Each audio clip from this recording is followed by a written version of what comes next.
Estamos en marcha. Pido ya en primer lugar a la moderadora de la primera mesa que suba, por favor, al escenario, directora de Transferencia del Conocimiento del Instituto Aragonés de Ciencias de la Salud. Ella es Pilar Alfonso. También le pediremos a Pilar que cierre esta jornada alrededor de las 7 de la tarde. Pido también a todos los ponentes que miréis el reloj, ¿de acuerdo? Empezamos, yo creo que estamos siendo muy puntuales y hasta las 6 de la tarde aproximadamente tenemos esta mesa de participación. Así que, adelante, muchísimas gracias.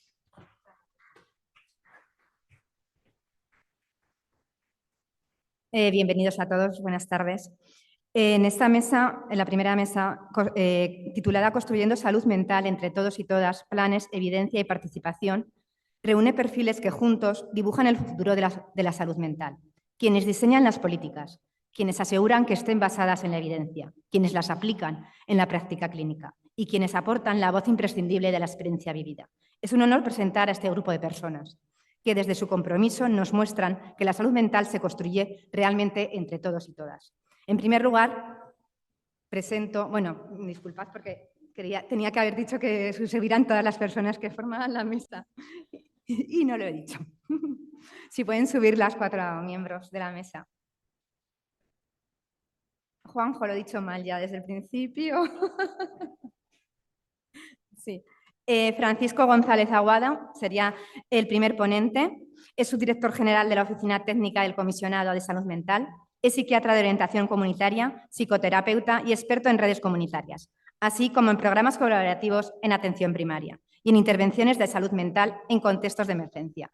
Hoy nos presenta su ponencia Planes de acción de salud mental y prevención del suicidio y proyectos, en los que abordará los ejes estratégicos para avanzar hacia unos planes basados en los derechos y la autonomía de las personas, con atención a los determinantes sociales, la promoción y la prevención, y con un enfoque claramente comunitario. Una propuesta alineada con la idea de una salud mental para todas las políticas, fundamental para transformar el sistema de manera integral. Muchas gracias. Turno. Hola, buenas tardes a todos y a todas. Muchas gracias al IACS, a Elena, a Pilar, por organizar estas jornadas. Estamos encantados como Ministerio de poder estar aquí en estas jornadas que tienen que ver con la adecuación de la práctica clínica y sobre todo también, como estamos comentando en la comida, con la mesa y con los posibles debates que pueda hacer, porque me he pasado la vida haciendo comunitaria y haciendo como psiquiatra estrategias de no hacer y de prevención cuaternaria, como comentaba el director general, y entonces encantado de que haya mesas de esto. Entonces voy a contar un poco aquí como representante de un trabajo que se ha hecho entre muchísimas comunidades autónomas, las direcciones generales de salud mental, asociaciones de pacientes, de familiares, de expertos por experiencia vivida y que han participado en la elaboración de estos planes. Entonces ha costado esfuerzo y en este mundo político que vemos constantemente de tanta bronca y de tanta pelea, el poder llegar a acuerdos como los que hemos llegado entre las comunidades muy diversas, asociaciones, pacientes, para mí es un motivo de orgullo. Ha sido muy complicado y ha sido una lucha difícil donde hemos tenido que ceder cosas. Yo vengo también del mundo del activismo como profesional y ha sido costoso. También hemos dejado cosas fuera, ¿no? Pero hemos podido llegar entonces a este acuerdo que quería comentaros. Estos planes dan cuenta de una estrategia y unos planes que se hacen, insisto, entre todos y todas las comunidades autónomas participan, hay consejos técnicos que también participan de todo ello para elaborar estos planes. Como sabéis, el Ministerio no tiene competencias asistenciales. Entonces, eso está transferido a las comunidades autónomas, pero sí tenemos unos fondos que podemos ir mandando a las comunidades en relación a estos planes. Y aparte de ello, también da cuenta un poco de la estrategia global en la Ley General de Sanidad y de Cohesión para que todas las comunidades también tiren, porque nosotros también nos influimos por Europa, y para dar cuenta un poco de hacia dónde queremos ir. Entonces, esta es un poco la idea de la construcción de estos planes y en estas nos hemos metido en este follón. He hecho mucho de menos la clínica, os lo aseguro. Bueno, en relación a esto, entonces estos planes tienen como característica principal o como eje principal para la que nosotros nos llamaron después de la COVID. La COVID fue un impacto en la salud mental muy potente. Tendríamos que discutir aquí y tardaríamos muchas horas en qué salud mental es la que de repente ha salido a la calle o qué es la que se está demandando, porque yo ahí ya tengo diferentes opiniones. Pero bueno, el Ministerio quiso impulsar un poco todo este fenómeno de salud mental que nos sucedió un poco a todos, que nosotros los clínicos y los propios pacientes o diagnosticados ya veníamos sufriendo desde mucho atrás, y aprovechar este impulso para adecuar y para hacer un modelo más potente, ojalá de transformación, en esta idea que teníamos de que el modelo con el que habíamos trabajado durante muchos años, un modelo que sirvió durante un tiempo, pero que es un modelo muy biomédico, no estaba dando respuesta a la mayor parte o respuesta eficiente. Y para esto, contar con el IACS para que de repente pueda sujetar toda esa evidencia, pues era fundamental. Después de esta COVID, entonces se hizo este comisionado, empezamos hace 2 años, entonces llevamos muy poco tiempo y esperemos que esto pues dure muchísimo más. No sé si esto lo estoy haciendo... Bueno.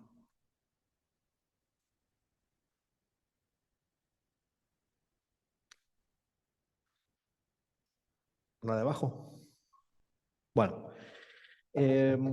la idea es intentar hacer esta transformación del modelo, también como decía Manuel, basado fundamentalmente en los siguientes pilares. Entender que la salud mental está basada en derechos humanos.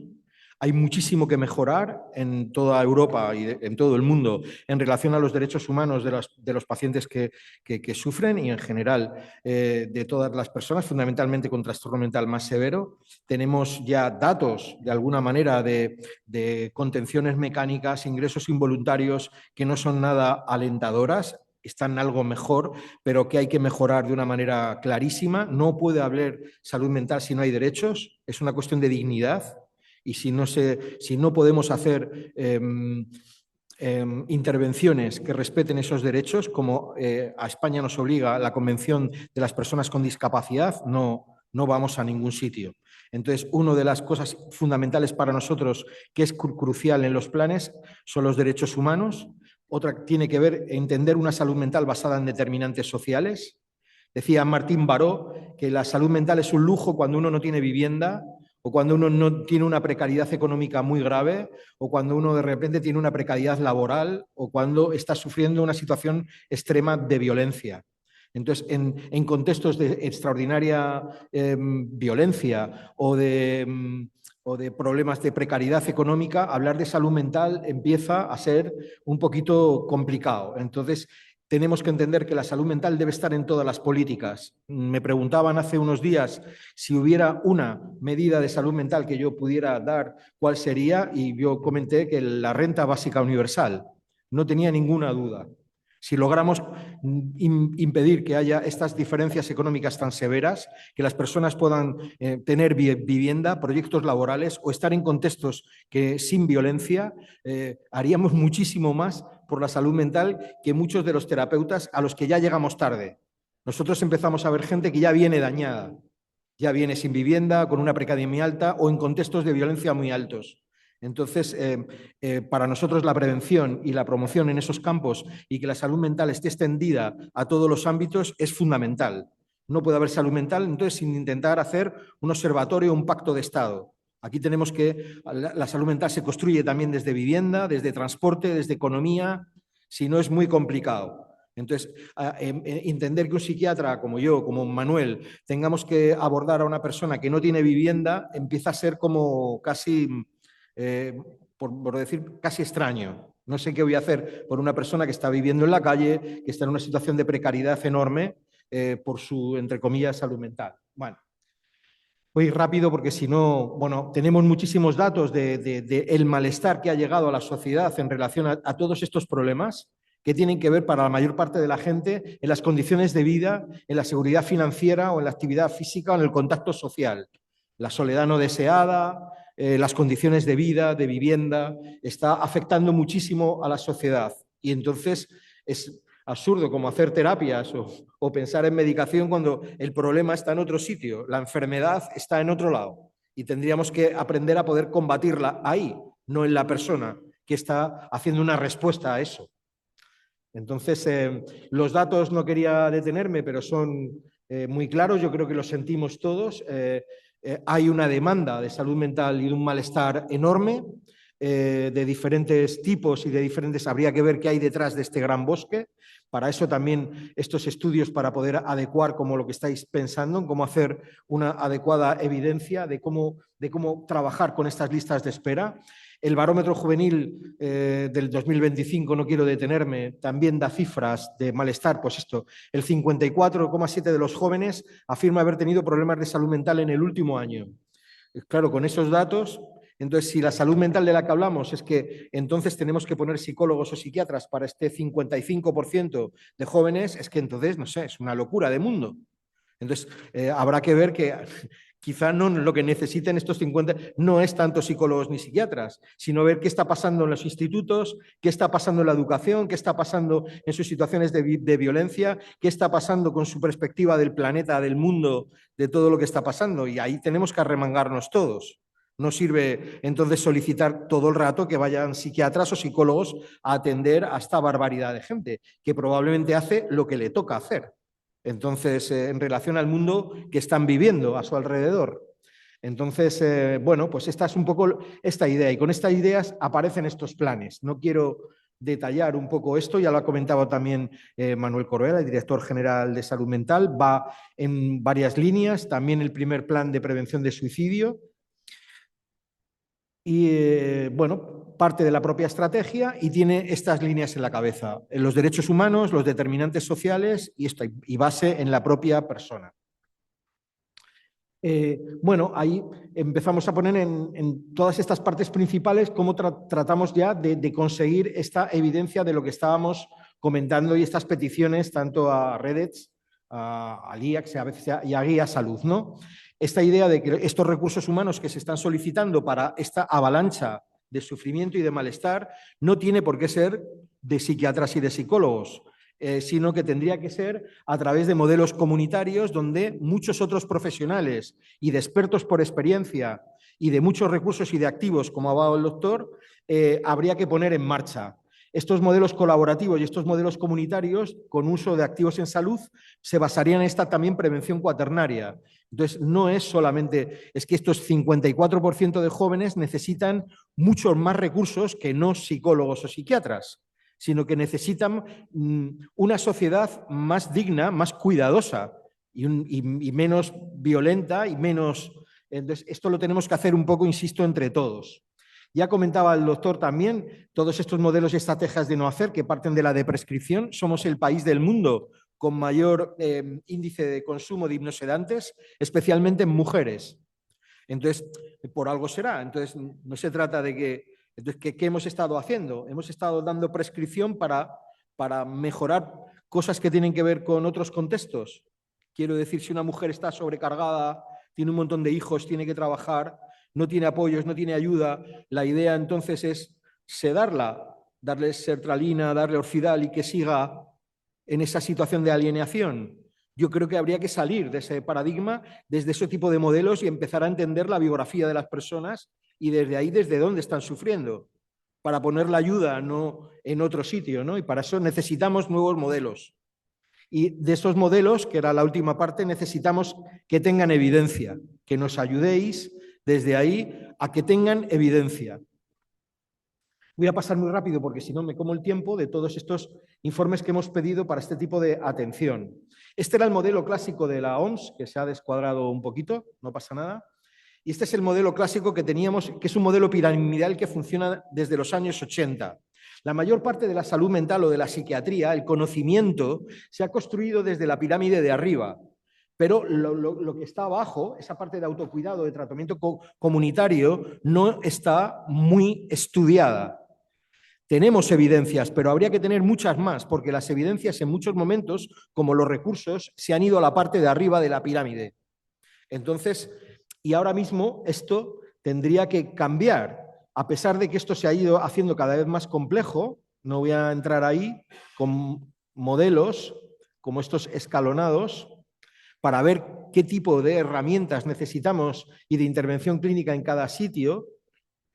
Dejadme un poquito, comentar, pues fijaos, aquí hemos pedido todas estas guías que han funcionado, pero veis todavía hay guías que se van a la parte de arriba. Nosotros tenemos la idea o la esperanza de que pueda construirse evidencia con lo que está realmente en estos modelos comunitarios mucho más pegado a lo que es la comunidad y que ahí podamos empezar a construir esto, pues una práctica clínica adecuada para estas nuevas redes. Porque esta es la nueva red. La OMS llevaba desde los años 80 pintando esta pirámide, pero lo que tenemos ahora, el reto, el cambio de modelo, es que tenemos redes como la que acabáis de ver ahí.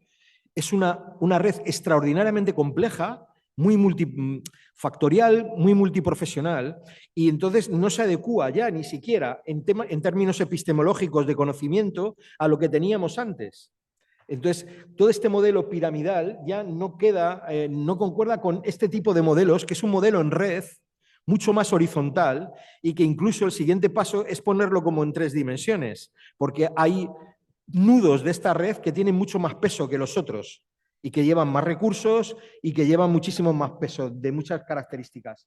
Pero esta sería la idea. Entonces, mi propósito desde ahí, o la idea, es a través de estos planes, con todas las comunidades que han apoyado mucho esto, y también el IACS y redes, por eso estamos aquí, es que se pueda empezar a construir guías de práctica clínica y modelos de evidencia para este tipo de nuevos modelos, donde la participación de los familiares, la participación de los expertos por experiencia vivida desde el principio, un modelo de derechos humanos y que realmente sea práctico, no se quede en una palabra hueca, sino que sea realmente que se pueda realizar y que se puede hacer, porque hay otras comunidades y otros países que nos llevan ventaja y que tú de repente, yo que he hecho guardias hasta anteayer, lo pasaba fatal y eran momentos de mucha angustia en muchos momentos, y cuando te ibas a Finlandia o ibas a ver ciertos modelos en otros países decías, joder, ¿pero y por qué no podemos tener esto? Donde yo puedo discutir con el paciente las voluntades anticipadas, donde yo tengo una casa de crisis, donde tengo posibilidad de hospitalización domiciliaria y donde tengo un equipo de tratamiento asertivo comunitario que lo puede estar guiando durante todas las 24 horas por 7.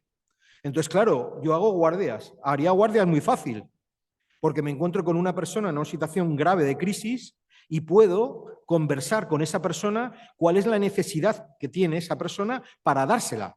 Necesitas una casa de crisis, necesitas una hospitalización domiciliaria, un ETAC, y vamos, entonces todo el modelo se adecúa a la necesidad de la persona, no al revés, que es la persona la que se tiene que adecuar al modelo que yo tengo, en precario. Entonces estás en crisis a la unidad de agudos, que suelen ser sitios muy malos para que a uno se le quite una crisis. Son sitios donde apagas en pijama, con un sitio con rejas, en 40 metros. Y eso es lo que hemos tenido, que si tú estás muy angustiado, no me parece que sea el modelo más apetecible para resolver mis propias crisis personales.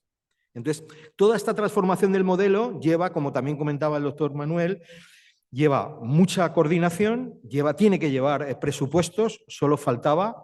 Tenemos que luchar por tener cada vez más presupuestos.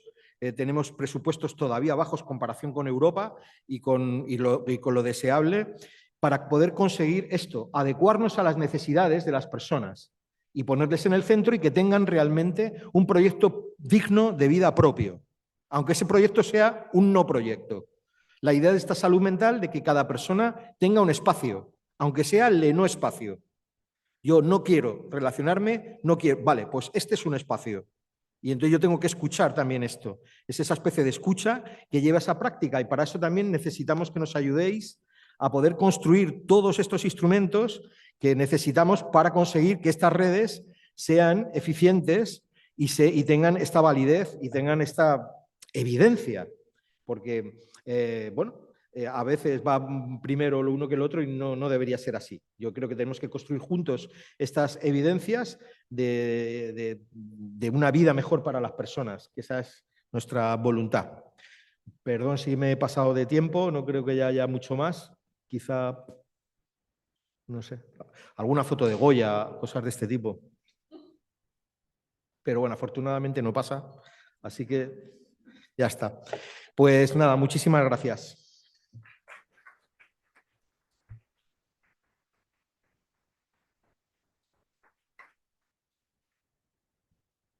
Muchas gracias, Paco. me quedo con no puede haber salud mental si no hay derechos y en la necesidad de esos modelos centrados en las personas y adecuados a ellas.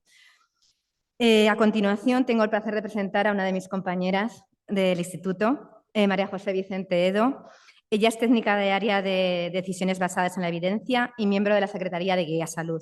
Es enfermera de salud mental y cuenta con más de 20 años de experiencia en medicina basada en la evidencia. Una trayectoria en la que ha participado en el desarrollo de numerosas guías de práctica clínica, en la elaboración de recomendaciones de no hacer, en la incorporación de pacientes en los procesos de decisión y evaluación. Su trabajo se extiende más allá de proyectos nacionales y europeos, centrados en fortalecer la participación de familiares y de pacientes. Hoy nos presenta la ponencia Mejorar la atención desde la evidencia, el valor de Guía Salud y de las recomendaciones de no hacer, en la que nos mostrará cómo el Instituto acompaña y participa en la elaboración de las guías, en las recomendaciones no hacer, en informes para el comisionado, en indicadores de calidad y procesos de formación basados en la mejor evidencia disponible. Gracias.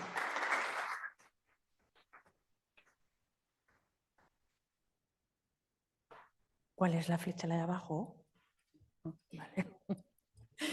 Buenas tardes. Bueno, como ha dicho Pilar, mi parte es un poco mostraros cómo desde el área de decisiones basadas en la evidencia del IACS estamos apoyando diferentes líneas de trabajo, tanto en el Ministerio y específicamente en el área de salud mental. No va muy allá, ¿eh? Sí, lo primero de todo me gustaría hacer declaración de intereses. Declaro que ausencia de conflictos de interés financieros o intelectuales por mi parte. Mi dedicación exclusiva es para el Instituto Aragonés de Ciencias de la Salud. ¿A dónde apunto? Ah, es que tengo que apuntar ahí, ¿vale? Que no, ahora. Vale, entonces, ¿cómo apoyamos desde el área de DBE en las decisiones? ¿Cómo ayudamos a que profesionales, gestores, pacientes tomen decisiones en el Sistema Nacional de Salud? Pues básicamente... No vais. Vale, si me la pasas, gracias. Básicamente, dos grandes líneas de trabajo. Por un lado estaría Guía Salud, en la que desarrollamos guías de práctica clínica, otros productos basados en la evidencia, como pueden ser preguntas clínicas, vías clínicas, etcétera, etcétera, o recomendaciones de no hacer. Esa es una de las líneas que además te iba a llamar Alejandro. Francisco, ¿cómo estamos? Francisco ya ha comentado. Y la otra línea sería el instituto pertenece a la Red Española de Agencias de Evaluación de Tecnologías Sanitarias, que ya os comentaré un poquito más tarde esto qué es, donde estamos elaborando informes y directamente trabajamos con el Comisionado de Salud Mental. Transversalmente también hacemos programas de formación dirigidos a población, a ciudadanía y a pacientes para que participen tanto en la elaboración de guías de práctica clínica como en los informes de evaluación de tecnologías sanitarias. Entonces, centrándonos en guías de práctica.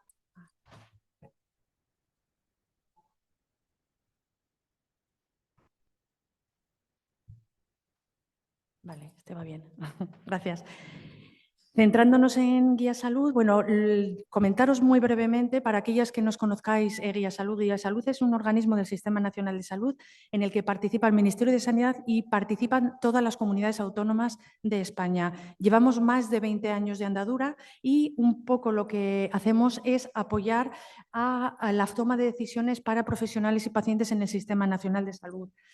De entre los productos o lo que ofertamos dentro del programa de Guía Salud estarían quizás el producto estrella son las guías de práctica clínica basadas en la mejor evidencia disponible.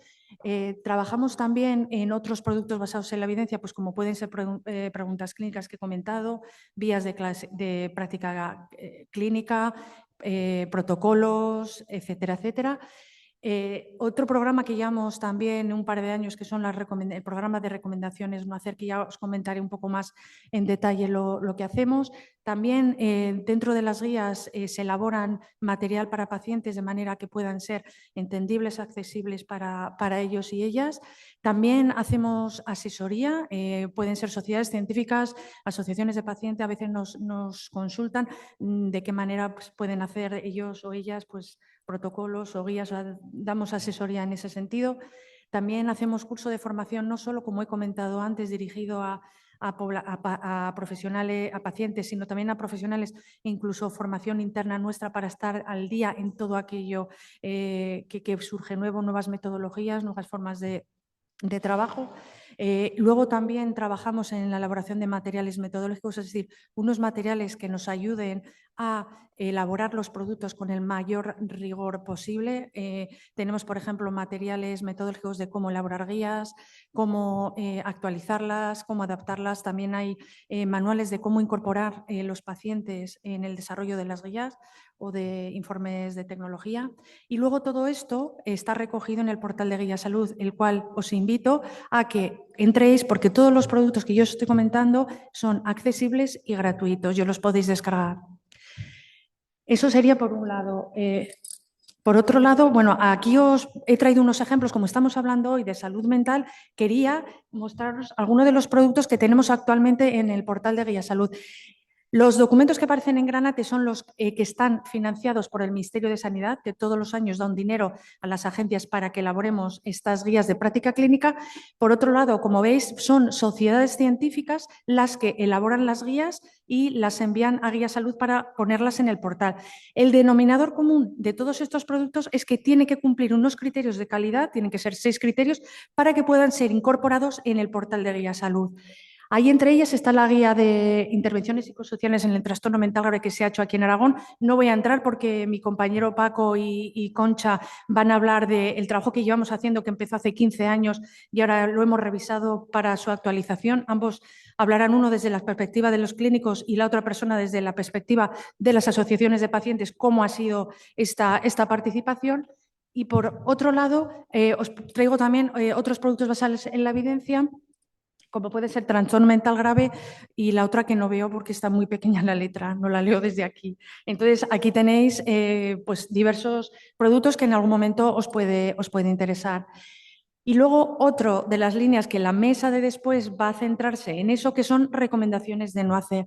Aquí sí que me gustaría incidir un poco porque las recomendaciones de no hacer son instrumentos que contribuyen a revertir las prácticas de bajo valor. Es decir, no es algo que se debería hacer y que no se está haciendo, sino todo lo contrario, algo que está en el sistema sanitario, que se está haciendo y hay que dejar de hacer. Esto sería digamos, el catálogo que recoge estas recomendaciones de no hacer. Lo digo porque muchas veces, alguna vez vienen solicitudes para evaluar de cosas que no se están haciendo y se deberían de hacer. Es al revés.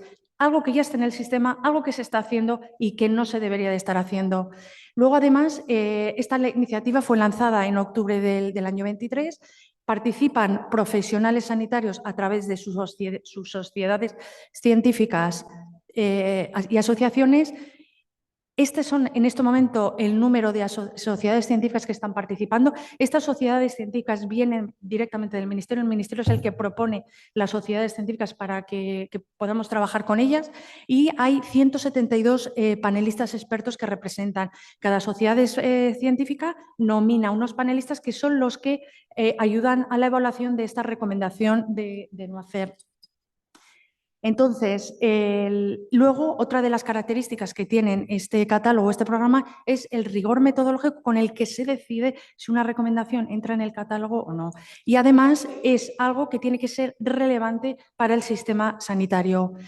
Entonces, es muy claro el proceso de solicitud. A través de la página web se solicita una recomendación de no hacer. No puede hacerse a título personal, tiene que ser a través de una sociedad científica. Hay una primera evaluación que el equipo de Guía Salud evaluamos. Tenemos una serie de criterios que ahora os lo comentaré, donde decimos si cumple o no esta recomendación de no hacer.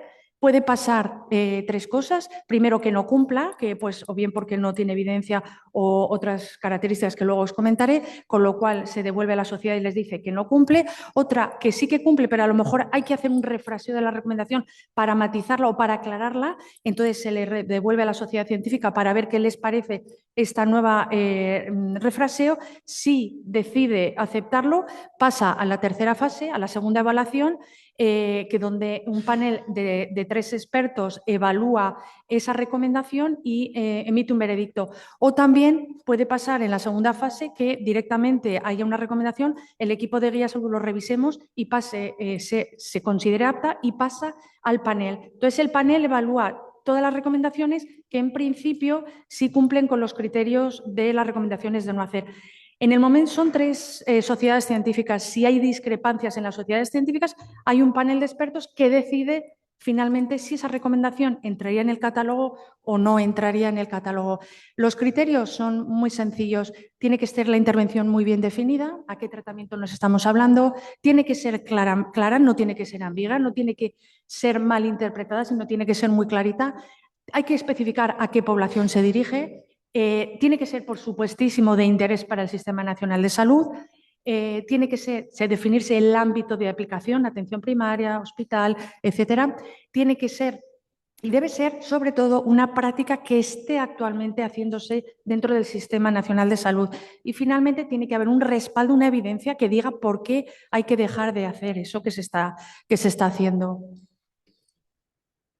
Este es un ejemplo que os he traído de lo que se ha evaluado desde el 2024 a junio del 25. Se han incorporado un total de 21 recomendaciones, fueron incluidas, y ahí en la mano derecha, bueno, ahí al fondo, están las razones principalmente por las que las recomendaciones fueron excluidas.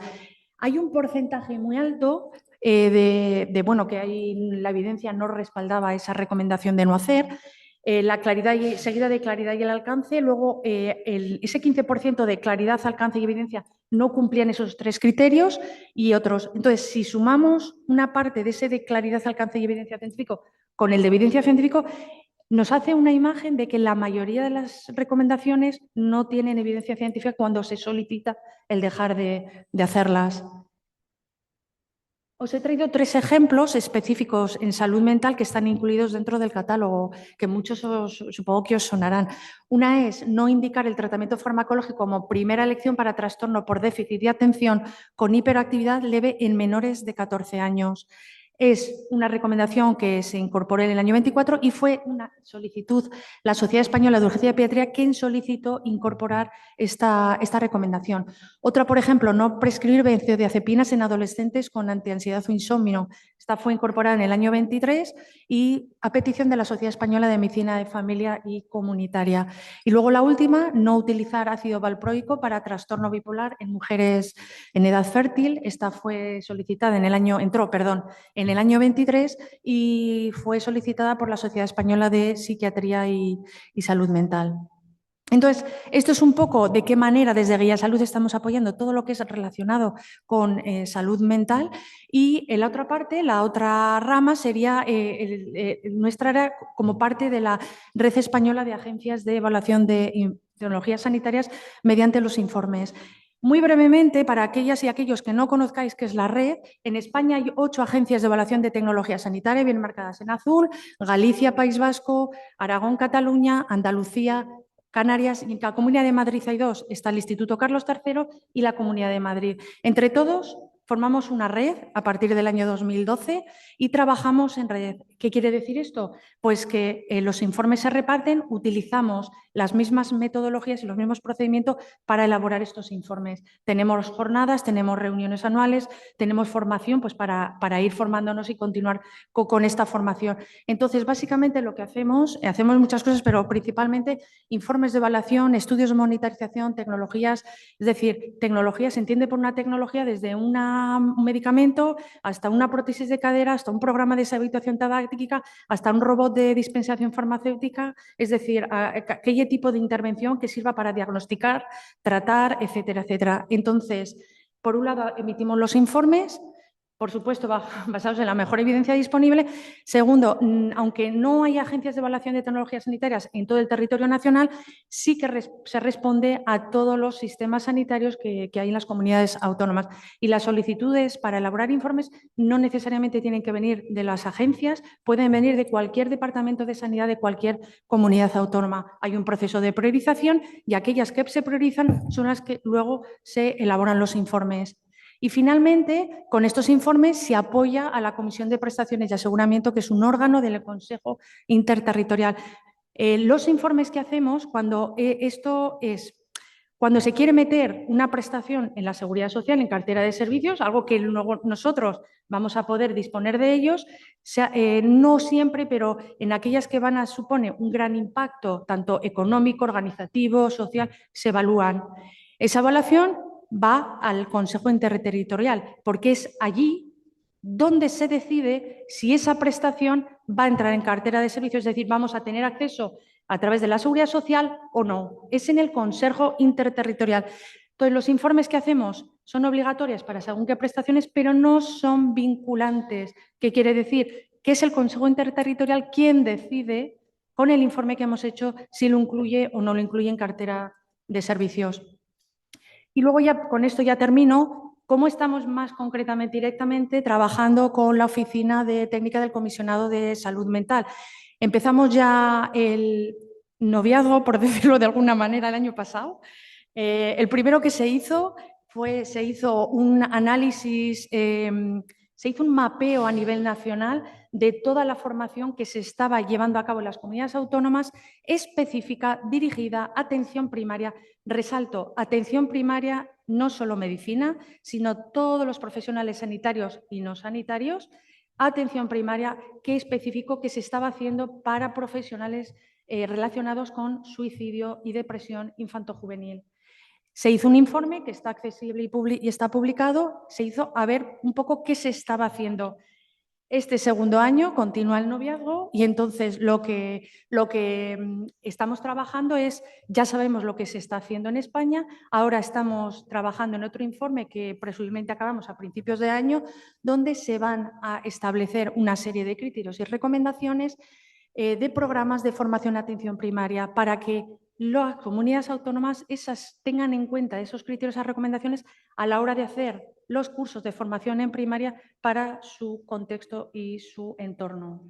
Este es como comento, es un trabajo que estamos ahora, hemos hecho una revisión bibliográfica, se ha hecho un grupo de discusión pues con familiares de personas que han suicidado, víctimas de suicidio, trabajadores sociales, médicos de familia, pediatras, etcétera, colectivo, para un poco trabajar cuáles son las características, los criterios que debería de contener esa información específica a ese colectivo de atención primaria. Y también se está trabajando en la identificación, otro informe, en la identificación de indicadores de calidad de aspectos comunitarios centrados ahora en psiquiatría y en psicología, ¿vale? Entonces, estos de momento llevamos ya pues 1 año y pico trabajando y bueno, y esperemos que esta relación pues siga avanzando, ¿no? Porque queda todavía muchísimo por hacer. Y nada, esto es lo que os tenía que contar y muchísimas gracias.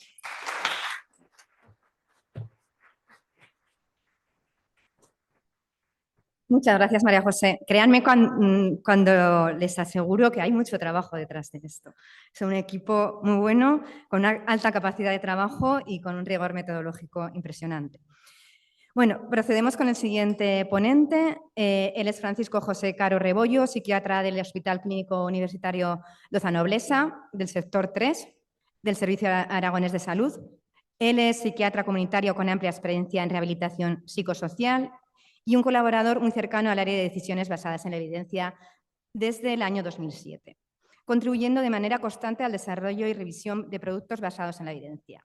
Su ponencia, titulada Proceso de revisión de la Guía de Práctica Clínica de Intervenciones Psicosociales en el Trastorno Mental Grave, profundizará en la necesidad de identificar nueva evidencia y en la importancia de mantener el máximo de rigor metodológico en la actualización de las guías de práctica clínica, especialmente en el ambiente tan relevante como es la salud mental comunitaria. Muchas gracias.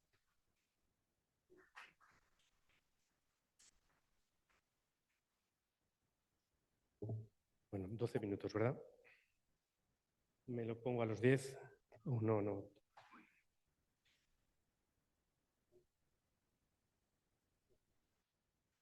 Bueno, a mí me toca comentar la revisión que hemos hecho de la guía realizada en 2009. Y os voy a comentar la película por el final. Está vigente, no ha habido modificaciones, lo que significa dos cosas, una cosa buena y una mala, que hicimos muy buen trabajo, o creemos que hicimos un buen trabajo hace 16 años, y Pues que no ha habido nueva evidencia. A lo mejor es por el rigor, a lo mejor es porque es un tema un poco resbaloso, pero comenzamos.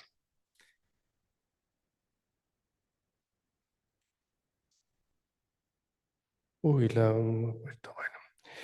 En el 2008, y a iniciativa del personal clínico, psiquiatras y otros profesionales de salud mental, se hizo una propuesta, se escuchó y el Ministerio la encargó. Fue rápido. Había otras guías de esquizofrenia, de trastorno bipolar, pero no de intervenciones psicosociales, y yo creo que eso que fue lo que nos permitió que se aceptase y tirase para adelante. Se creó el grupo elaborador y desde luego, pues con Guía Salud y el IACS, ¿verdad? Tuvimos formación en medicina basada en la evidencia, soporte metodológico y logístico, que desde luego pues ha sido necesario y muy bueno. Las intervenciones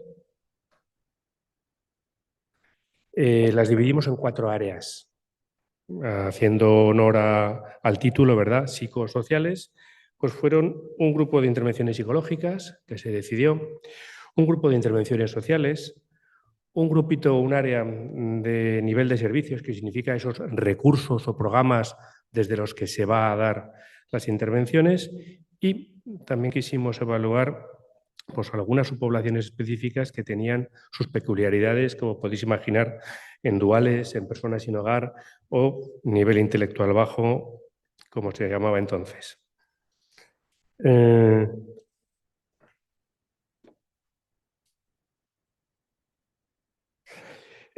Se hizo, se publicó en el año 2009. En el 2012 se tuvo un intento de implementación, que fue un intento de implementación parcial, solamente sobre un grupo determinado de recomendaciones, y en un lugar concreto, en Huesca, hubo dificultades claras de enfoque, de liderazgo, organizativas prácticas, como os podéis imaginar, y la autocrítica que hago es que había una carencia de cultura institucional allí donde trabajábamos y de recursos, y hizo que aquel esfuerzo o intentos languideciera y se extinguió.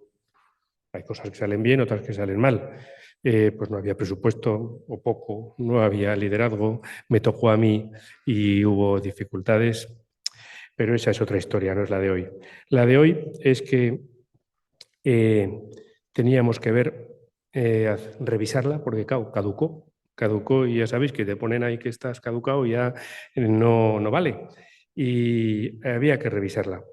Lo primero que hicimos fue aumentar la representatividad. Se incluyó en el grupo elaborador a terapia ocupacional, que no estaba entonces, y a familiares de usuarios. Se hizo una nueva búsqueda bibliográfica del 2008 al 2024 y nos centramos, como siempre, pues, por orden de jerarquía, primero en guías de práctica clínica, luego en revisiones sistemáticas y metaanálisis, y donde no había evidencia, pues buscábamos en los ECAs, en los estudios controlados. Se hicieron alguna adaptación a la nomenclatura, a los criterios diagnósticos y sistemas de clasificación actuales, ¿verdad? Y, por ejemplo, claro, ya en nivel intelectual bajo, por supuesto, está obsoleto, discapacidad intelectual, y como nos recomendaron los revisores, pues, por supuesto, trastorno mental en vez de enfermedad mental, que estaba en alguna de la redacción. ¿Qué hicimos también? Hicimos un cambio en la definición de trastorno mental grave, después de revisar la bibliografía, para incluir algunas cosas que no estaban otrora. El concepto, bueno, ahora lo comentaré, tiene su enjundia. También actualizamos la definición de la discapacidad intelectual según los criterios de SM5 y de la Asociación Americana de Discapacidad. Y hicimos una revisión de la definición de tratamiento asertivo comunitario y el seguimiento de casos intensivo, porque entre la nomenclatura, la traducción y la variedad, pues nos perdíamos, y quisimos dejarlo claro en esta nueva guía. Bien, respecto a la definición de trastorno mental grave, hay que decir que Miguel y yo hicimos una revisión de pues hace 17 años del concepto y encontramos más de 70 y tantas definiciones. Nosotros decidimos la nuestra para la guía del 2009, pero hemos visto a lo largo de estos años y después de la revisión de la nueva bibliografía que existe consenso en algún tipo de trastorno, esquizofrenia, trastorno bipolar, trastornos afectivos graves, pero hay dudas sobre otros, sobre algunos trastornos de personalidad, otra psicosis, otras enfermedades que se puede considerar grave y podemos llegar a la discusión de, pero ¿cómo no va a ser grave ese TDAH o ese TLP o ese lo que sea, ¿verdad? Y entonces decidimos una propuesta de manejo. Es que me olvido de esto, Una propuesta de manejo que era, primero, manejar aquello que lo que había dudas y no consenso como comorbilidad, como criterio de exclusión o como no especificar el diagnóstico. Eso nos llevó a un enfoque más flexible, más trasdiagnóstico, ¿verdad? En el que primase la repercusión de ciertas situaciones clínicas como el bajo insight o la falta de conciencia de enfermedad, ¿verdad? O alteración de la realidad, o los síntomas persistentes o la resistencia a los tratamientos convencionales. Y luego que se tuviese en cuenta las consecuencias clínicas. Con esto, ¿qué hacíamos? La flexibilidad en el criterio diagnóstico, el no requisito de temporalidad, que siempre ha sido el más flojo de los tres previos, eran importantes, y darle una gran importancia a la disfuncionalidad. Pues esto permite que a este grupo de personas con estas necesidades se les pueda ofertar la rehabilitación tan pronto como sean detectadas. Sería una prevención terciaria. Es decir, un paciente de dudoso encaje formal, según los criterios TMG al uso o previos, puede ser considerado e incorporado a los programas de rehabilitadores cuanto antes. Eso también ha permitido pues, incorporar evidencia en la revisión bibliográfica que antes nos podíamos perder, como programas de intervención precoz en psicosis que pueden ser muy válidos. Otra cosa era el tratamiento, el seguimiento de casos intensivo. Sabéis, aquí hay una errata intensiva, no tenía que estar ahí. El seguimiento de casos, ¿verdad? Era un primer intento de manejar estas personas con trastorno mental grave, en las que un profesional es responsable de la atención y de coordinar las intervenciones, ¿verdad? Luego apareció el tratamiento asertivo comunitario, que tiene una metodología y unas definiciones y unos requisitos para ser nombrado así. Sería un equipo multidisciplinar que atiende a un grupo definido de pacientes, que comparten la responsabilidad de todos ellos, que no derivan, sino que solucionan ellos los problemas, que actúan o trabajan en el hogar o en el lugar de trabajo, que la actitud es asertiva y tienen una baja ratio de personal pacientes-usuarios, por ejemplo, hasta 1:10, ¿no? Nos dimos cuenta que esta nomenclatura, esta prestación, el Intensive Care Management, o sea, el seguimiento de casos intensivo, era una mezcla de los dos, que lo más habitual es decir que es un tratamiento asertivo comunitario parcial, que no cumple todos los requisitos. Pero nos hemos dado cuenta en la revisión que la flexibilidad del equipo, el trabajo en equipo, la intensidad del tratamiento y que sobre todo que sea 24/7 es lo que le da la importancia y la efectividad a este tipo de intervenciones. Mayor intensidad, mayor beneficio, eso es lo que hemos visto en las revisiones, tanto la del 2009 como ahora.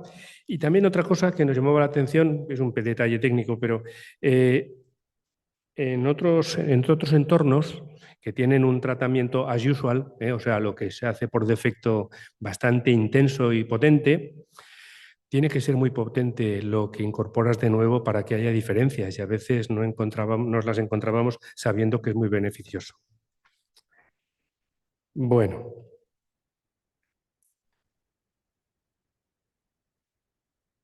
No sé si os habréis leído la guía, aunque sea la resumida del 2009, o esta ya está. Bueno, no se ha encontrado nueva evidencia de la que habíamos tenido o de la que teníamos desde 2009. Tampoco evidencia negativa o en contra de lo que teníamos entonces, ¿eh? Y eso es coherente y concordante y nos agrada mucho. De lo que hemos revisado, ha habido cambios de redacción, tanto en la introducción como algún matiz en algún párrafo, simplemente de la redacción. También hemos encontrado que no ha habido evidencia, en la primera guía no había una pregunta específica sobre la intervención familiar multifamiliar. Hemos buscado y no ha habido evidencia de calidad para poder hacer una recomendación nueva. Incorporamos en la redacción la palabra programa de apoyo estructurado en los programas de ocio y tiempo libre, que parecía que estaba muy vigente. Hemos encontrado y hemos incidido en poner en la introducción que los pacientes con trastorno dual no tienen que ser excluidos mutuamente cuando no hay una intervención simultánea, sino en paralelo, y eso significa que el trastorno mental grave con trastorno por uso de sustancias no se ha rechazado en los programas de adicciones por ser trastorno mental grave y que no se ha rechazado en los programas de adicciones por ser trastorno mental grave. También pensamos que era importante recalcar, pero es un tema de redacción o de acentuación, que sobre la información a familiares y usuarios, que había que darles distinto formato y contenido, y eso está pendiente, ¿verdad? Y que habrá que facilitar su difusión. Tuvimos una revisión externa. No. La anterior. Tuvimos unos revisores externos, ¿verdad?, que nos dieron alguna señal, alguna propuesta, alguna cosa que nos ayudase, y nos proponían modificar el término enfermedad por trastorno, que se hizo, que se incluyese en el apartado de información para pacientes la planificación anticipada de decisiones. Sigue la controversia sobre la inclusión de trastornos límites de personalidad como primer diagnóstico. Nosotros hemos resuelto poniéndola como comorbilidad, ¿verdad? Que sería más específico hablar de espectro de la psicosis que de esquizofrenia. También está el término psicosis compleja que utiliza la NICE, ¿verdad? Pero nosotros nos quedamos con el que tenemos.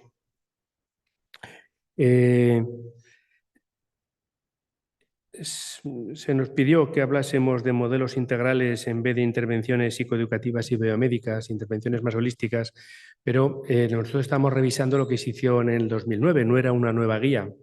Y aparte de todo esto es que la primera controversia que tuvimos era si había que revisar toda la guía o había que hacer una revisión parcial, ¿verdad? O podíamos hacer una revisión de la evidencia y ver si había... Y decidimos que había que hacer la revisión, vimos que no había evidencia y la redactamos. Respecto de las conclusiones de la revisión, que las diré más tarde, lo primero hay que decir que en la revisión y ya en nuestra mente había habido unas intervenciones psicosociales desde el punto de vista psicológico o de nivel de servicios que parecían interesantes. No hubo contenido en la revisión bibliográfica para poder valorarlas e incorporarlas a las preguntas, pero que sí que han aparecido como emergentes en estos años. Y estas... apareció el modelo de recovery, de recuperación, el apoyo entre iguales o entre pares, el entrenamiento metacognitivo, las terapias contextuales, el diálogo abierto y la terapia de entrenamiento y reprocesamiento a través de movimientos oculares. El grupo elaborador de la revisión de la guía valoró sus preferencias, tuvimos un consenso por puntaje y luego revisamos lo que había de cada una, llegando a la conclusión de que había que abordar de alguna manera el apoyo entre pares y el entrenamiento metacognitivo. Tenéis que saber que en la actualidad se están abordando y dando unas respuestas a estos dos tipos de intervenciones a través de otros productos basados en la evidencia, son preguntas clínicas y estamos en ello.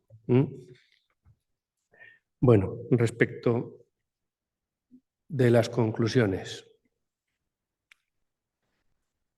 Lo primero, lo que os he dicho antes, que no hemos encontrado evidencia contraria. Que la dificultad que hemos encontrado puede ser por todas estas palabras que llevan un guión entre medio, y este es el psicosocial. Nos hemos encontrado mucha heterogeneidad en los estudios, tanto en las intervenciones como en los resultados.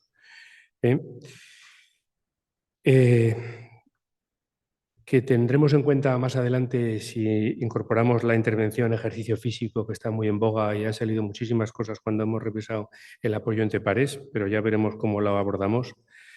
Pero bueno, lo que tenemos que decir es que no ha habido cambios en las recomendaciones de la guía 2009, por lo tanto sigue vigente. Que es importante el rigor metodológico. Hemos visto poco volumen de investigación de calidad para nuevas aportaciones. Sí,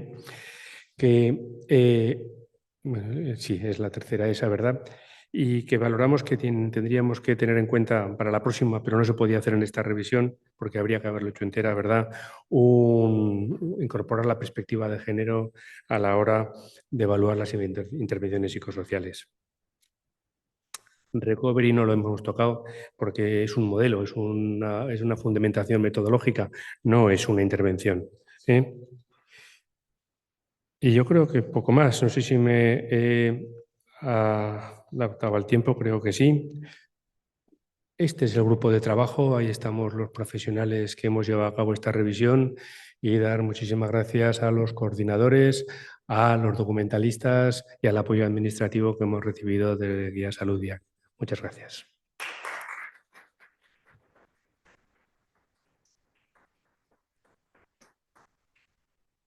Gracias, Francisco. Gracias por mostrar cómo una guía es una herramienta en continua evolución, revisión y todo el trabajo que lleva. Demasiado. Vale. Como última ponente, contamos con Concepción Bueno García, representante de ASAPME y miembro de su junta directiva desde el 2023. Aportará una perspectiva fundamental, la de los familiares, de personas con trastorno mental grave, una voz imprescindible para comprender de manera completa las necesidades reales en salud mental. En su ponencia, integrando experiencias, participación de pacientes, familiares y asociaciones en la elaboración de guías de práctica clínica, compartirá la importancia de lograr una implicación auténtica y útil de familiares y pacientes, así como la necesidad de que las guías de práctica clínica sean accesibles, comprensibles y reflejen la experiencia vivida de quienes conviven con el trastorno mental grave. Su aportación nos recuerda que la evidencia científica solo se completa cuando incorpora también la evidencia en la vida real. Muchas gracias, Concha.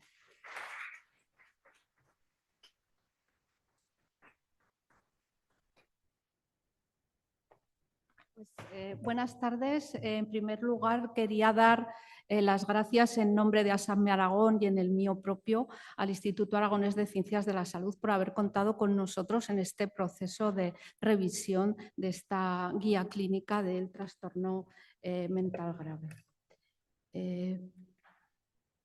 Bien. Yo voy a intentar describir cómo ha sido nuestra experiencia en la participación en esta revisión y lo que puede suponer para nuestra asociación. Bueno, pues esto ya lo ha dicho Francisco, lo ha dicho también María José. Este proceso de revisión ha sido realizado por un equipo multidisciplinar en el que participaban pues, psiquiatras como Francisco, también enfermeras de salud mental, terapeutas ocupacionales, psicólogos y la asociación o los pacientes y cuidadores representados por mí, que ya lo habrán notado ustedes o lo notarán, no tengo formación en ciencias de la salud, pero he formado parte de este equipo como familiar de una persona afectada por trastorno mental grave y por ser miembro de la Junta de ASAPME. Como ya ha comentado Francisco, pues la estrategia de trabajo estaba perfectamente delimitada y es una estrategia muy técnica. Hay una metodología a seguir, hay unos roles que desarrollar en esa metodología. Y entonces se preguntarán, bueno, ¿y entonces cuál ha sido el papel o cuál puede ser el papel de pacientes, familiares y asociaciones en esta revisión de la guía? Pues el primer papel, por nuestra parte, hemos intentado asegurar de que nuestra perspectiva está incluida en la guía. Nuestra perspectiva como personas afectadas por un trastorno mental grave o como cuidadores o familiares de un paciente. Cada persona vive y afronta la enfermedad de una manera distinta y como en todas las enfermedades afectan no solo a la persona sino a su entorno. Ese entorno también la vive y la afronta de una manera particular. Y es importante que en estas guías aparezca esta visión, esta perspectiva. Y también una cuestión que me parece también importante y es asegurar que la guía es comprensible para todas las personas, no solamente para aquellos de vosotros que tenéis una gran formación en ciencias de la salud, sino para cualquier persona que pueda leer esa guía y pueda comprender cuáles son esas recomendaciones, de qué tratamiento se está hablando, a nivel servicios, de qué se habla cuando se habla de inserción laboral. Todas estas cuestiones son las que nosotros hemos intentado con esa participación. ¿Cómo ha sido la experiencia? Pues como todas las experiencias, pues hemos tenido algunas dificultades. La primera casi la he avanzado y es que, bueno, primero hay una metodología, una terminología, una serie de conceptos que nos son bastante ajenos. Por ejemplo, pues Francisco ha comentado que ellos habían encontrado 78 definiciones de trastorno mental grave. Y yo recuerdo la sesión en la que se debatió cómo se podía redactar la definición de trastorno mental grave, porque, como ya he dicho, pues, bueno, no es una cuestión simple, ni fácil, ni siquiera para ellos, que son grandes profesionales.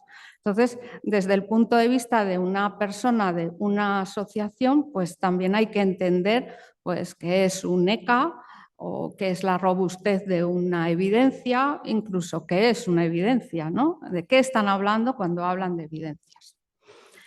La siguiente dificultad pues, es la disponibilidad que nosotros tenemos.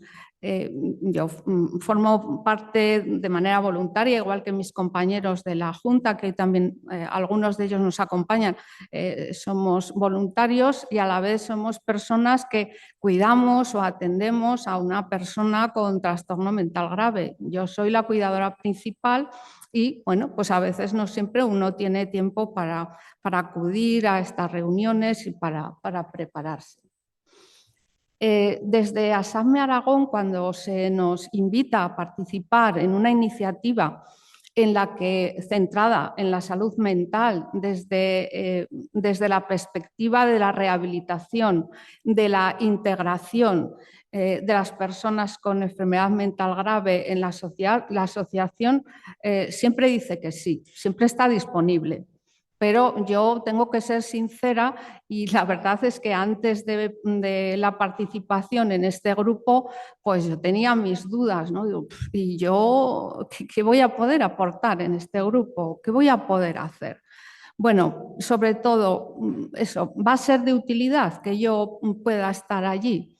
Pues esa fue una primera dificultad. Tuve mucha ayuda, me acogieron fenomenal. Y bueno, todo eso pasó. Igual que hemos tenido dificultades, pues en esta experiencia también hemos aprendido algunas cosas. Algunos ejemplos de las cuestiones que nosotros hemos aprendido. Pues hemos conocido pues, experiencias, modelos, otras formas de afrontar el trastorno mental grave, ¿no? Yo recuerdo que cuando hablaban del tratamiento asertivo comunitario, yo preguntaba, pero ¿de qué estáis hablando yo eso? A mí esto no me suena de nada. ¿Qué es? Ah, pues hay experiencias, ha habido alguna experiencia, se tienen estas evidencias, o peer-to-peer, todavía más nuevo. Bueno, pues hemos podido conocer otros modelos, otras experiencias. Bueno, algo que ya creo que han dicho mis predecesores, y es que en esa metodología se ha hecho una revisión de todos los análisis o metaanálisis que se han hecho sobre las distintas intervenciones desde 2012, si no me equivoco, hasta aquí. A mí me ha sorprendido que había pocos estudios de ese tipo, pero había muy poco en el ámbito español. No es un reproche. Yo entiendo que la investigación requiere de mucho recurso y de mucho tiempo, pero yo creo que es muy necesaria porque el contexto nuestro es diferente en cuanto a sistema de salud. Probablemente es muy diferente de países anglosajones o de países asiáticos, pero yo estoy más segura todavía que nuestra cultura de la familia y de los cuidados es radicalmente diferente aquí que en estos países. Entonces necesitamos esa investigación. Nosotros estamos ahí, las asociaciones estamos ahí. ASAME Alagón tiene personas afectadas con trastorno mental grave, tiene familiares, tiene profesionales. Ahí estamos, podemos formar parte de vuestras investigaciones. Después, algo que también he aprendido y que aparece en la guía, como también han comentado mis predecesores, es que tenemos que participar las personas afectadas, los familiares, porque nosotros aportamos esa visión que solo tenemos nosotros, que es la del día a día, la de la vivencia, la del cuidado, la de la atención, y esa pues casi nos pertenece, no en exclusiva, pero en un gran porcentaje, y creo que es imprescindible. Y por otro lado, que también ya se ha comentado a lo largo de las reuniones, de la revisión de las preguntas y de las recomendaciones, pues aparecía continuamente la palabra integración. Integración de tratamientos, integración de servicios, integración de recursos, es primordial. Y cuando se habla de integración, pues necesariamente se habla de coordinación. No puede haber integración sin coordinación. Y eso aparece en la guía continuamente. Es algo que la sobrevuela en casi todas las recomendaciones, en las preguntas.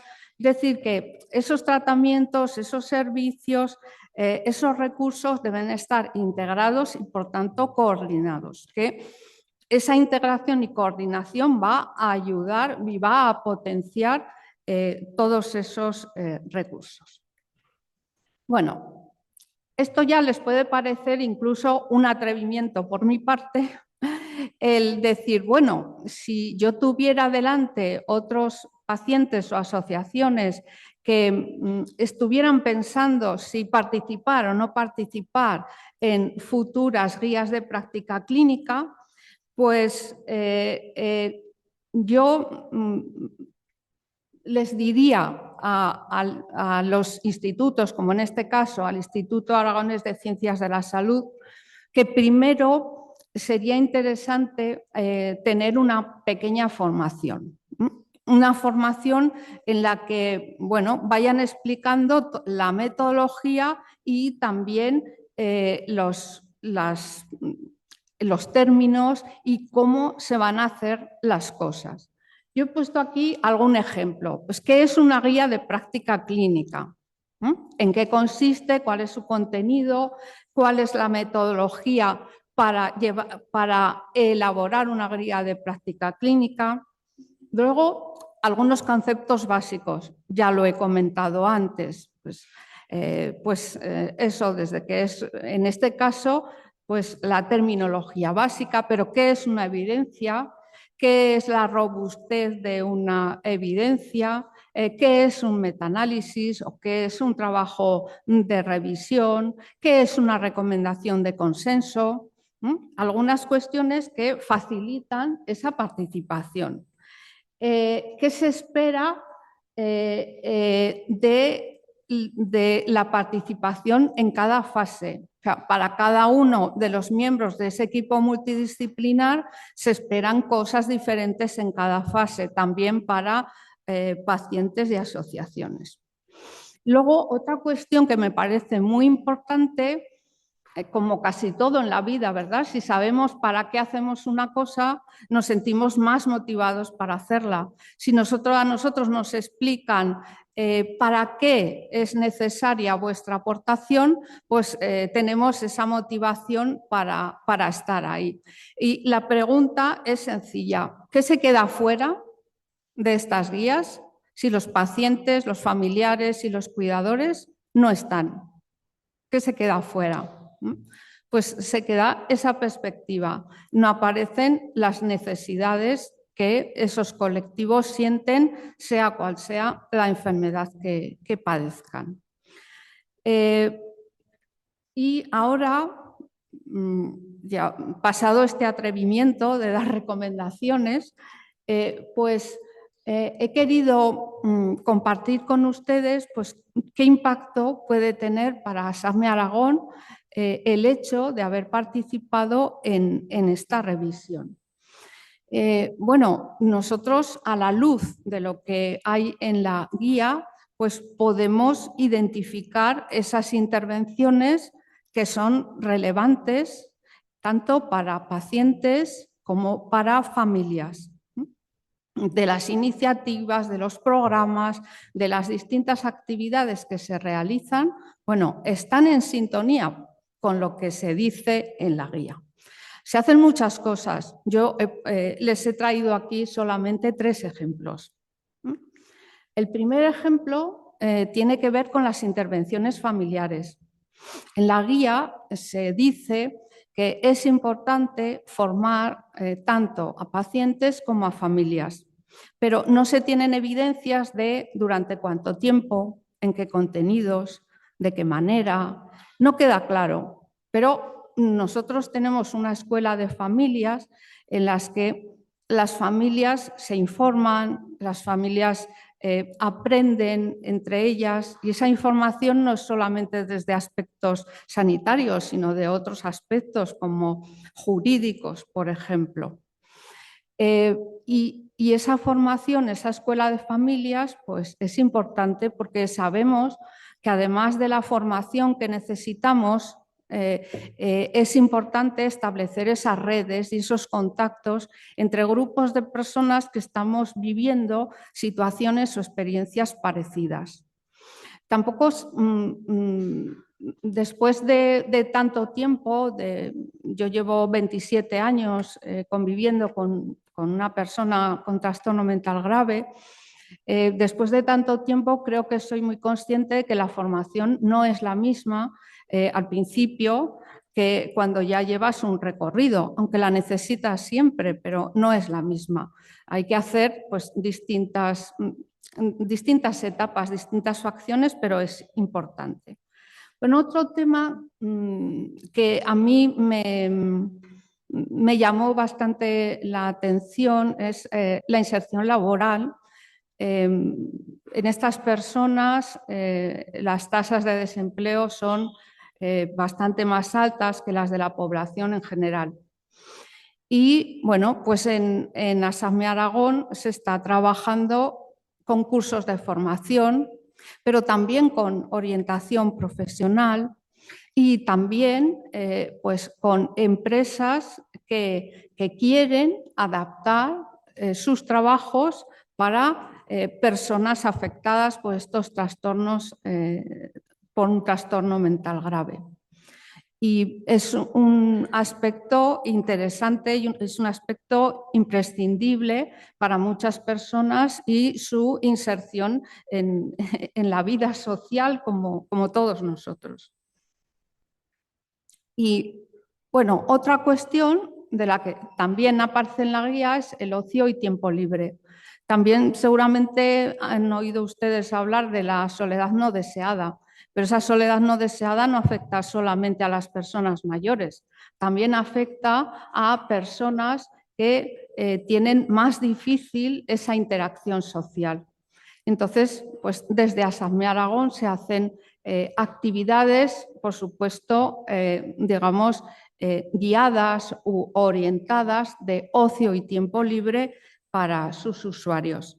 Y concretamente, Zaragoza Más Humana es uno de los proyectos que junto con el Ayuntamiento de Zaragoza se ha lanzado con actividades dirigidas a todo el público, no solamente a usuarios de ASACME Aragón o familiares, sino a todo el público, donde se puede ir a una discusión sobre un libro, se puede ir a una exposición o se puede ir a un debate y hay personas de todo tipo. Bueno, esos tres ejemplos de las muchas cosas que se hacen y que, desde lo que se organiza y que está en sintonía con las recomendaciones de la guía. Bueno, para finalizar ya, unas reflexiones finales de lo que ha supuesto esta participación y un poco de esos mantras que a uno se le quedan en la cabeza después de este proceso tan laborioso en el que han trabajado muy duramente y que ha llevado a esta actualización. Pues por supuesto que la implicación de pacientes, de familiares, de cuidadores es imprescindible en las intervenciones, en los servicios. Nosotros somos fundamentales a la hora de comunicarnos con los profesionales, a la hora de trabajar en cuestiones, si queréis, muy del día a día, pero tan importantes como la adherencia a la medicación, como la lucha contra los estigmas y los estereotipos, la ayuda y la orientación para saber cuándo comentarios no sirven para nada o son tóxicos, de los que muchas veces nos dicen. Servimos bastante si tenemos las cosas claras para decidir cuándo hay que ir a urgencias, cuándo no hay que ir a urgencias, por ejemplo. Cosas muy del día a día, pero que son muy importantes si todos formamos un equipo. Los recursos, los profesionales, los familiares, los pacientes, tenemos que estar implicados en esa comprensión para poder ayudar y apoyar. Y por último, algo que creo que también todos mis predecesores han dicho, y es que lo importante es que se trate al enfermo, no a la enfermedad, porque cada enfermo tiene un contexto y cada enfermo afronta y vive su enfermedad de una manera distinta. Y creo que este es un poco la guía de todo el resto de cuestiones más sanitarias que aquí se han expuesto. Por mi parte, nada más darles las gracias por su atención. Muchas gracias.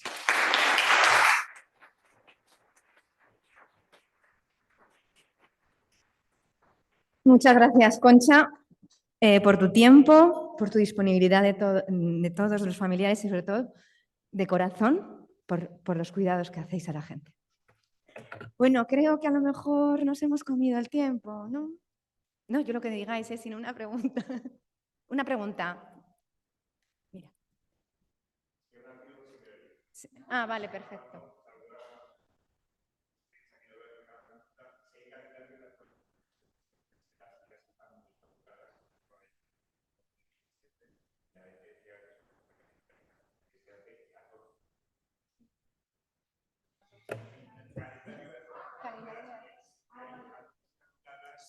La de TDAH, que es 2017, la de TCA, que lleva 14 o 15 años caducada.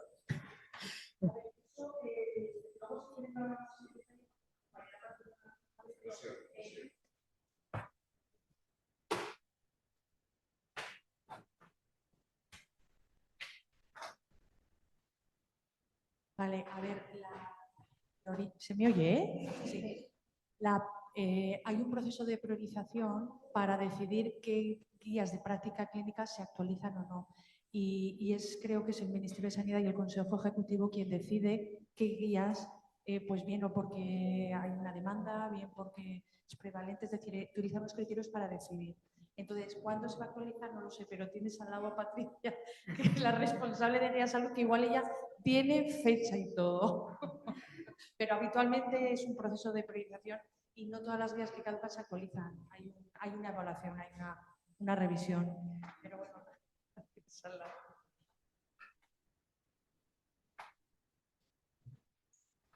creo que podemos pasar a la siguiente mesa. Muchas gracias por su atención. Una segunda. Venga, una segunda. ¿No? ¿Me dejas?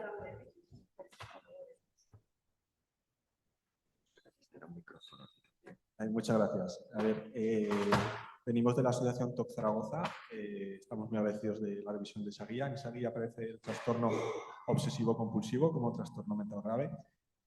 Nos gustaría que en la próxima revisión pues, contasen con nuestro apoyo, nuestra colaboración.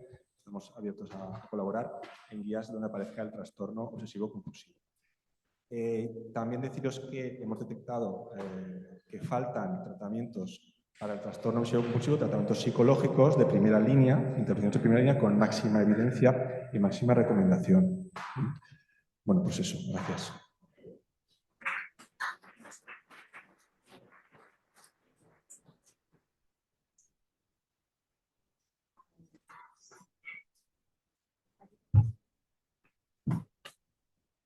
¿Alguien quiere responder? Sí, se queda aquí entonces la es que no petición. digo muy bien, pero has comentado que en un futuro, en una guía que se puede hacer de TOC, contemos con asociaciones de pacientes. Hay una de las cosas que yo creo que desde el principio que empezó a funcionar Guía Salud y la elaboración de las guías es que es clave, importante, que tienen que participar pacientes o asociaciones de pacientes. Es decir, en las guías del programa, las que están financiadas por el Ministerio, no hay ni una sola guía en la que no participen pacientes. Y la mayoría de las veces desde el inicio del proceso. Sabes que pueden participar o bien en el proceso de revisión o en la elaboración de las preguntas, pero participan en todo el proceso. Entonces, si algún día hay una priorización y hay una guía de TOC, obviamente se participa. ¿Qué ocurre? Que si, por ejemplo, se hace las asociaciones de pacientes, se suelen contar o con asociaciones paraguas nacionales o, depende de la agencia que hace la guía, las busca locales. Quiero decir, ¿eso qué quiere decir? Que a lo mejor, imagínate, Galicia va a hacer una guía de TOC, cuenta con asociaciones de pacientes de Galicia, pero en todas las guías financiadas por el programa de Guía Salud participan pacientes, asociaciones, cuidadores, etcétera. Espero haberte contestado. Muchísimas gracias a todos. Gracias a esta mesa. Gracias. Podemos bajar del escenario. Gracias.